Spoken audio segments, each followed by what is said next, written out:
Hello, this is Rahul Kushwaha and welcome to my YouTube channel skills academy. तो आज का जो हमारा टॉपिक है वो है nitrogen containing compound. Nitrogen containing organic compound have four categories, that is first one is amine, second one is aniline. This is a part of amines, that is aromatic amines. Nitro compound, diazonium salt and some others जैसे cyanide, isocyanides और ये भी होते हैं, लेकिन main जो है आपके वो इतने ही। तो एक एक करके हम लोग यहाँ पर पढ़ेंगे। सबसे पहले हम लोग बात करेंगे, जैसे यहाँ देख सकते हैं एमीन्स की। तो एमीन्स में ये फर्स्ट जो लिखा है वो NH2 ग्रुप लगा हुआ है। ये हमारी कौन सी एमीन है? Primary amine. This one is secondary amine and this one is tertiary amine. You can also identify these amines by alkyl group. In primary amine, only one alkyl group present, and secondary amine two alkyl group present, and tertiary amine three alkyl group present. तो देख सकते हैं यहाँ पर दिया गया है। अब बात करते हैं एमीन्स का। जो नॉमनक्लेचर होता है वो बहुत ही इम्पोर्टेंट होता है। तो किसी भी ऑर्गेनिक कंपाउंड का अगर हम लोग नॉमनक्लेचर की बात करते हैं अगर, तो नॉमनक्लेचर दो टाइप का होता है, एक जनरल मेथड होता है और एक IUPAC नेम होता है। जनरल नेम जो होता है जो नॉर्मल हम लोग यूज़ करते हैं, और IUPAC जो है इंटरनेशनल लेवल पे होता है। तो जनरल नेम की बात करें तो लिखने का तरीका क्या होता है हमारा? एल्किल प्लस एमीन, यानी कि एल्किल ग्रुप से स्टार्ट करेंगे, लास्ट में एमीन ऐड करेंगे। और IUPAC में क्या देखते हैं? एल्केन प्लस एमीन यूज़ होता है। तो जनरल मेथड में जब लोग बात करते हैं एल्किल प्लस एमीन, तो आप एक कंपाउंड देख सकते हैं CH3NH2 लिखा हुआ है। सिंगल कार्बन है तो मिथाइल और NH2 ऐड कर देंगे तो एमीन, तो मिथाइल एमीन इसका जनरल नेम हो गया। सिमिलरली नेक्स्ट कंपाउंड की बात करते हैं, देखिए यहाँ पर दो एल्किल ग्रुप लगे हुए हैं तो इसलिए इसका नेम होगा डाई मिथाइल एमीन। इसी तरीके से थर्ड वाले में बात करते हैं तो तीन CH3 ग्रुप लगे हुए हैं या 3 CH3 ग्रुप अटैच्ड हैं, तो इसीलिए क्या बोलेंगे इसको? Tri methyl amine. तो ये तो बात हो गई जनरल नेम की। अब IUPAC नेम की बात करते हैं। तो IUPAC में हम लोग क्या करते हैं, जितने कार्बन का एल्केन होगा और प्लस उसमें एमीन ऐड करेंगे। तो आप इस कंपाउंड को देखिए, सिंगल कार्बन है, सिंगल कार्बन के एल्केन को मीथेन कहते हैं, और मीथेन में आप एमीन ऐड कर देंगे तो नाम पड़ जाएगा मीथेनामीन। अब इस तरीके से जैसे ये आ गया, तो यहाँ पर हम लोग नंबरिंग नहीं कर सकते हैं, नंबर डिसाइड नहीं कर सकते हैं कि कितने नंबर को कौन सा ऐड है। बीच से चेन भी हमारी ब्रेक हो गई है NH ग्रुप को आने से। तो क्या करते हैं हम लोग, एक एल्किल ग्रुप को अटैच करते हैं एमीन के साथ। तो आप इतने को एमीन के साथ ऐड करेंगे तो क्या बन जाएगा? मीथेनामीन।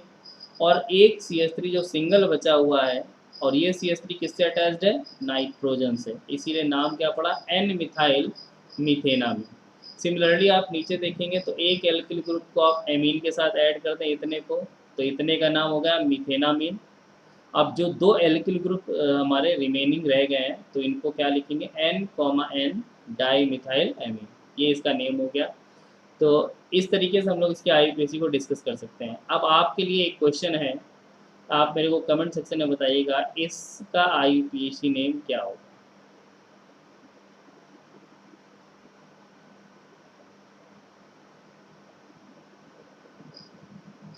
ये एक कंपाउंड है, इसका IUPAC नेम आपको कमेंट सेक्शन में लिख के बताना है। चलिए आगे स्टार्ट करते हैं। आप सेपरेशन की, जैसे हमको लैब में दे दिया गया कि हमारे पास लिक्विड फॉर्म में है अमोनिया, जो एमीन्स के तीन सैंपल दे दिए गए, और हमको ये डिस्टिंग्विश करने के लिए बोला गया कि किसमें प्राइमरी एमीन है, कौन सा सेकेंडरी, कौन सा टर्सरी। तो इसको क्लासिफिकेशन के लिए एक हिंसबर्ग मेथड यूज़ किया जाता है। इस मेथड के थ्रू हम लोग क्या करते हैं कि सबसे पहले क्या होता है, कोई भी एमीन हो उसकी रिएक्शन हम लोग कराते हैं बेंजीन सल्फोनिल क्लोराइड से। तो जो प्राइमरी एमीन होता है सल्फोनिल क्लोराइड के साथ रिएक्शन करके सल्फोनामाइड बनाता है, और ये सल्फोनामाइड जो होता है वो KOH में डिज़ोल्व हो जाता है। इसी तरीके से सेकेंडरी एमीन अगर है आपका, तो सेकेंडरी एमीन भी इसके साथ रिएक्शन करता है, तो यहाँ पर क्या सल्फोनामाइड बनाता है। अब देखिए डिज़ोल्व होने के लिए क्या है कि यहाँ पर प्राइमरी में H था और यहाँ पर OH, तो वाटर रिमूव हो गया तभी ये डिज़ोल्व हुआ। सेकेंडरी वाले में इस नाइट्रोजन के पास कोई H नहीं है, तो इसका मतलब ये डिज़ोल्व नहीं हो पाएगा।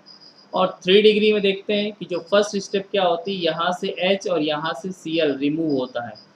3 डिग्री की बात करें तो यहाँ पर यहीं पर इसके पास एक भी H नहीं है, तो यहीं से रिएक्शन नहीं होगी, तो नो रिएक्शन। तो जो प्राइमरी एमीन होता है वो लास्ट में डिज़ोल्व हो जाएगा, सेकेंडरी एमीन डिज़ोल्व नहीं होता है, और 3 डिग्री जैसा आप सैंपल में रखा रहेगा वैसा का वैसा ही होगा, उसमें कोई चेंजेस नहीं आएंगे। तो ये तो हमारे पास सेपरेशन होगा। इस मेथड को हिंसबर्ग मेथड कहते हैं। याद रखिएगा क्या यूज़ करते हैं, सल्फोनिल क्लोराइड यूज़ करते हैं KOH के साथ। कुछ प्रिपरेशंस जो होती हैं जो इम्पॉर्टेंट हैं, जो आपके एग्जाम के पॉइंट ऑफ व्यू से इम्पॉर्टेंट है, मैंने उन्हीं को डिस्कस किया है यहाँ पर। जैसे पहली आती है Gabriel phthalimide reaction. Gabriel phthalimide reaction में आप क्या करते हैं कि पोटेशियम हाइड्रोक्साइड यानी KOH की रिएक्शन कराते हैं, फिर इथाइल क्लोराइड की रिएक्शन कराएंगे, फिर उसकी हाइड्रोलिसिस करा देते हैं, तो हमारे पास एमीन फॉर्म हो जाता है। इसकी ट्रिक ये है कि आप जितने कार्बन का यहाँ पर एल्किल हैलाइड लेंगे उतने ही कार्बन का एमीन बनेगा। जैसे अब मैं यहाँ ले लूँ C3H7Br, तो जो एमीन बनेगा वो क्या बनेगा, C3H7NH2 बनेगा। और सबसे ज़्यादा खासियत बात क्या है, आपको हमेशा ये चीज़ याद रखनी कि गैब्रियल थैलामाइड रिएक्शन से ओनली और ओनली प्राइमरी एमीन फॉर्म होते हैं, केवल और केवल प्राइमरी एमीन ही फॉर्म होते हैं।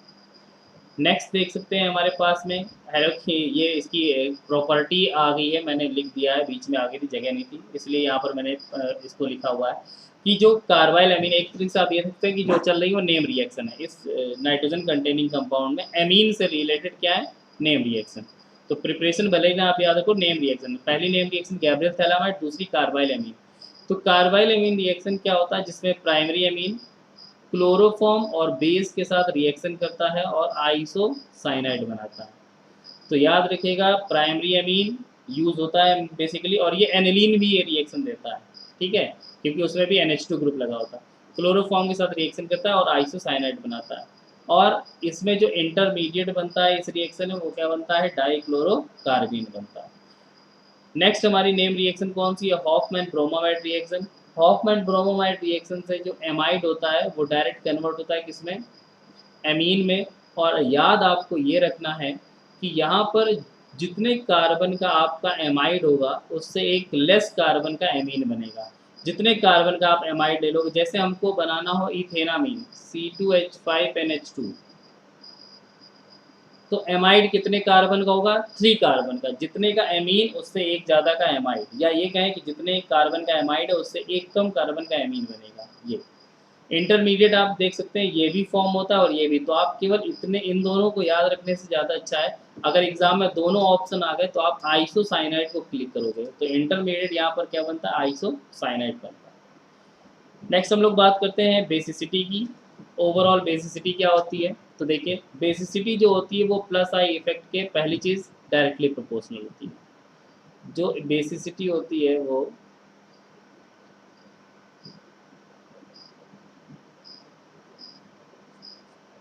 प्लस आई इफेक्ट के डायरेक्टली प्रोपोर्शनल होती है। और प्लस आई शो कौन करता है, प्रीवियस लेक्चर में हम लोग देख चुके हैं, प्लस आई शो करने वाले एल्किल ग्रुप होते हैं।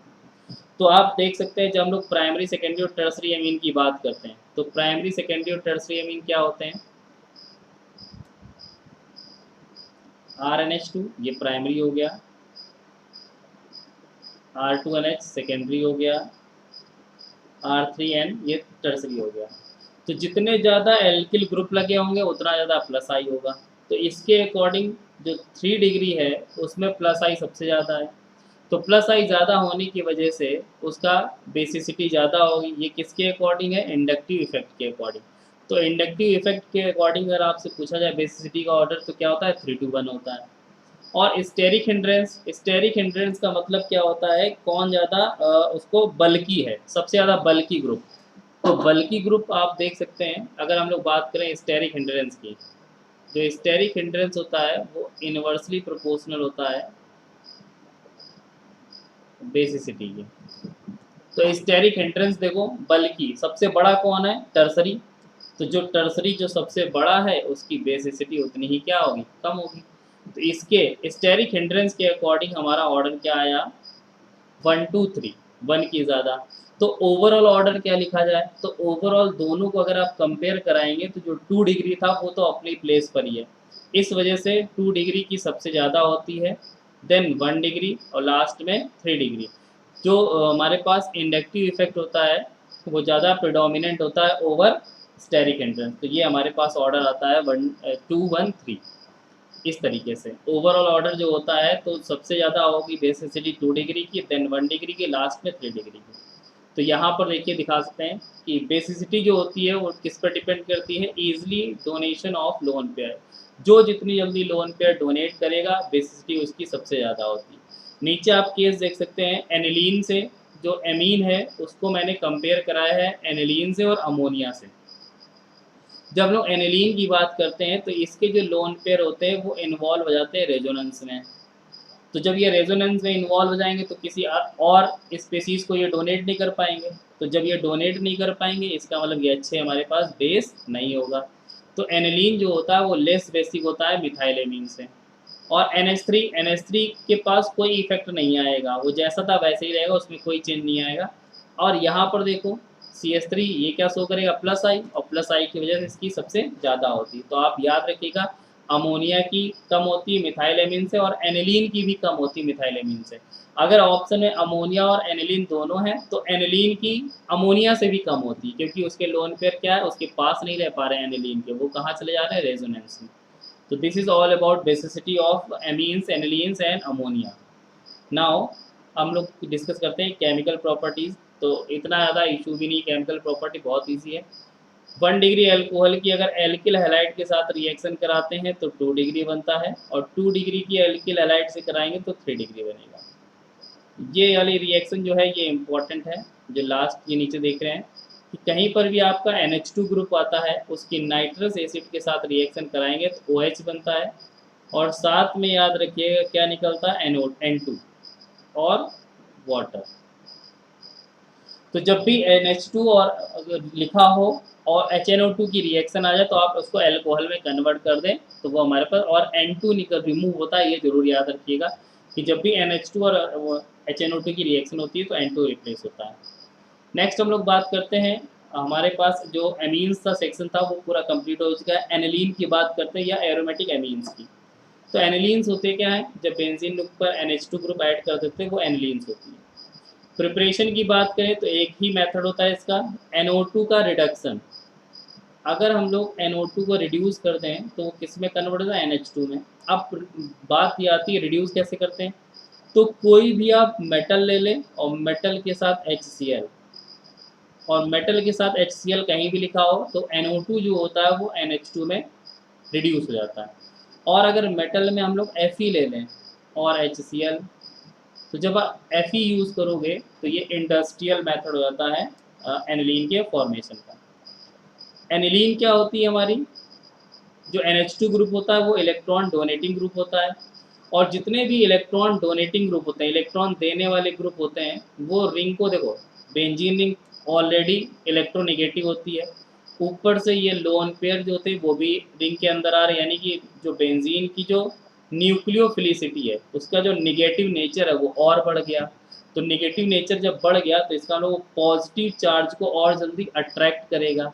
तो यही एक रीज़न जो होता है कि एनिलीन जो होती है वो अच्छी इलेक्ट्रोफिलिक सब्सटीट्यूशन रिएक्शन देती है, बहुत फास्ट इलेक्ट्रोफिलिक सब्सटीट्यूशन रिएक्शन देती है। किससे फास्ट रिएक्शन देगी, बेंजीन से हमेशा कंपेयर किया जाता है, तो ये बेंजीन से ज़्यादा फास्ट रिएक्शन। क्यों, क्योंकि इसके जो लोन पेयर थे वो रिंग को क्या करते रहे, एक्टिवेट कर दे रहे, तो रिंग एक्टिवेट होगी तो रिएक्शन क्या हो जाएगी, फास्ट हो जाएगी।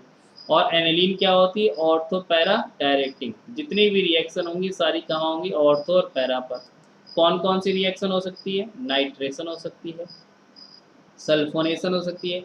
सल्फोनेशन प्रोसेस जो होता है वो रिवर्सिबल प्रोसेस होता है। हेलोजिनेशन हो सकता है, फ्रिडल क्राफ्ट हो सकती है। ये सारी की सारी रिएक्शन किस पोजीशन पर होंगी, एल्फा और जो ऑर्थो और पैरा पर।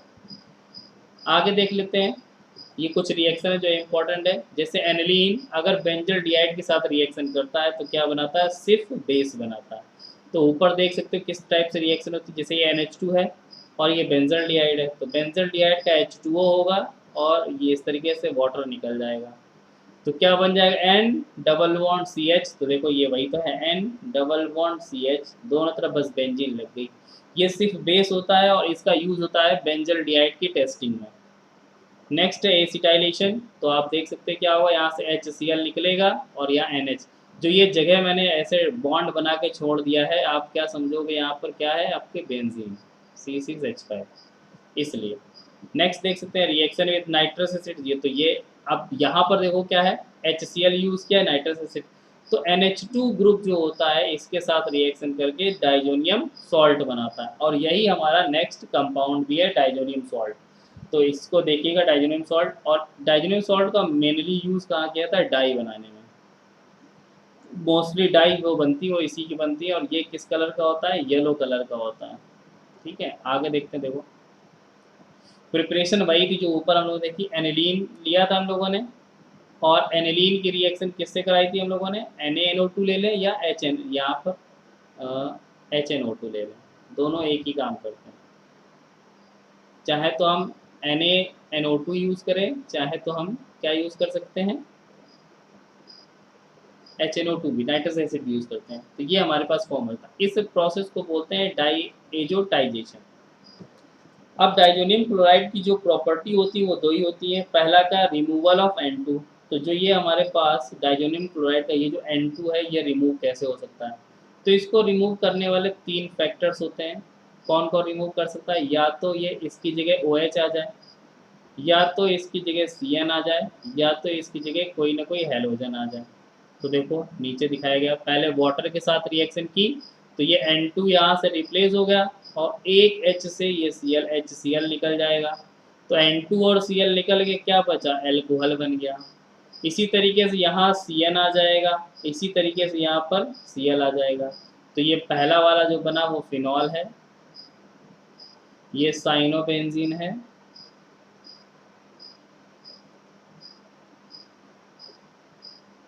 और ये वाला हमारा क्लोरोबेंजीन।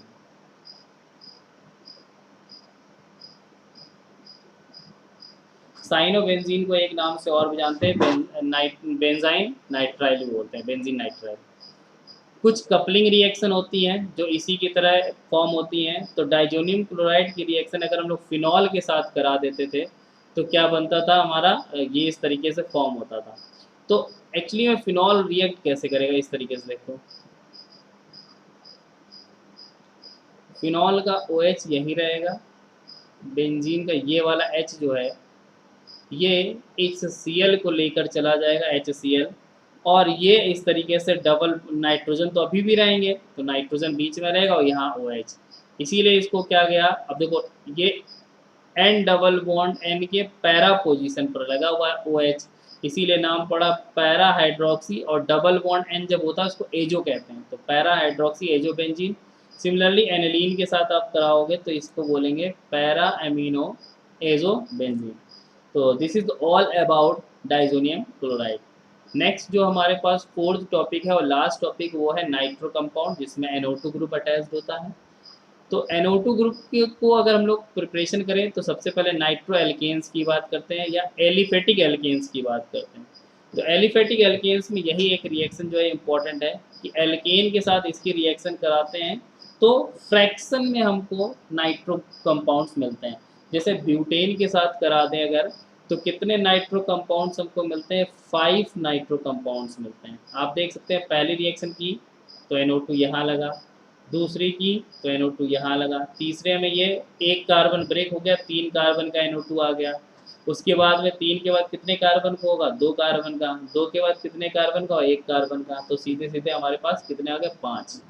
तो 5 nitro group, नाइट्रोब्यूटेन, 2 नाइट्रोब्यूटेन, nitropropane, nitroethane, nitromethane, 5 हमारे पास बनते हैं। नेक्स्ट देखते हैं क्या पॉइंट है, हाँ 1 डिग्री और 2 डिग्री नाइट्रो एल्केन्स जो होते हैं वो एसिडिक इन नेचर होते हैं। 3 डिग्री क्यों नहीं होता है, क्योंकि एसिडिक नेचर किसकी वजह से आ रहा है, अल्फा हाइड्रोजन की वजह से। और 3 डिग्री क्यों नहीं होता है, क्योंकि 3 डिग्री में क्या आ जाता है, अल्फा हाइड्रोजन नहीं पाए जाएंगे। देखिए इस तरीके से देखते हैं, CH2 कर दें, यहाँ H कर दें, NO2 ग्रुप ऐसे, तो ये जो H होता है ये अल्फा पोजीशन पर है, इस तरीके से ये रेजोनेंस में आ जाता है, ये डबल बॉन्ड,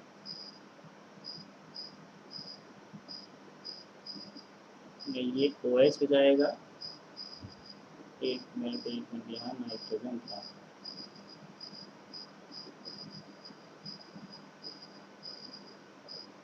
इस तरीके से ये हो जाएगा OH, और ये इस तरीके से दिस।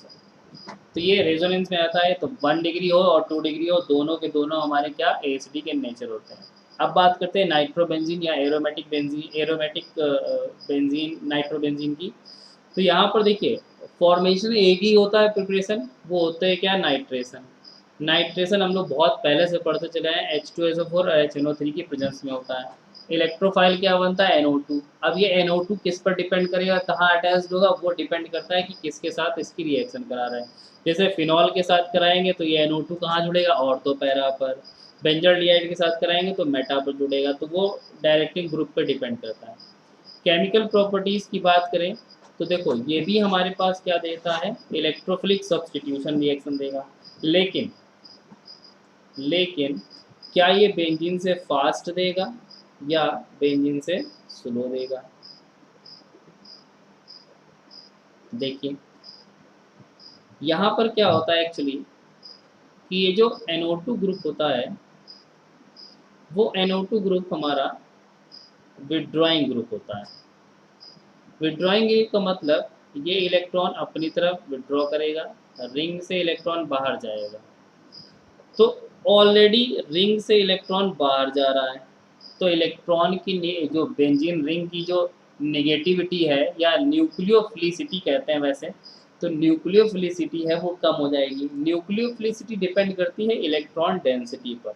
जितने ज़्यादा इलेक्ट्रॉन्स होंगे या जितना ज़्यादा चार्ज होगा, जितना ज़्यादा वो इलेक्ट्रॉन रिच होगा, उतना ही अच्छा वो प्लस वाले को अट्रैक्ट करेगा। तो यहाँ से देखो NO2 ग्रुप ने क्या किया, बेंजीन के इलेक्ट्रॉन खुद खींच लिए, तो बेंजीन के पास इलेक्ट्रॉन की कमी हो गई। तो इस रिंग के पास इलेक्ट्रॉन की कमी, तो इस प्लस वाले को वो जितनी तेज़ी से अपनी तरफ एक्सेप्ट करना चाहिए उतनी तेज़ी से नहीं कर पाए, क्योंकि उसका खुद ही इलेक्ट्रॉन कम है। तो इस वजह से इसकी जो जो इलेक्ट्रोफिलिक सब्सटीट्यूशन रिएक्शन होती है नाइट्रो बेंजीन की, वो उनका जो रेट होता है, उनका जो स्पीड होती है, वो बेंजीन से थोड़ा सा कम हो जाती है। और ये क्या होते हैं, मेटा डायरेक्टिंग होते हैं। डायरेक्शन कहाँ होती है, मेटा पोजीशन पे जो भी रिएक्शन होगी, जैसे एल्यूमिनियम हमारे पास में halogenation, nitration, sulphonation, Friedel Crafts, ये सारी की सारी रिएक्शन कहाँ होंगी, मेटा पोजीशन। कुछ बेसिक कंपाउंड्स होते हैं जो आपको याद रखने, जैसे कि हमारे पास क्या है TNT, ट्राई नाइट्रो टोलुइन के नाम से जानते हैं इसको। और ये है TNP जिसको ट्राई नाइट्रो फिनॉल के नाम से जानते हैं। तो this is all about nitrogen containing compound. जो क्वेश्चन मैंने आपसे पूछा है आप कमेंट सेक्शन में बताइएगा। आई होप आपको कोई भी प्रॉब्लम नहीं होगी। अगर आपको कोई भी प्रॉब्लम हो तो आप मेरे को कमेंट सेक्शन में पूछ के बता सकते हैं। तो आज के सेशन के लिए बस इतना ही। Thank you for watching.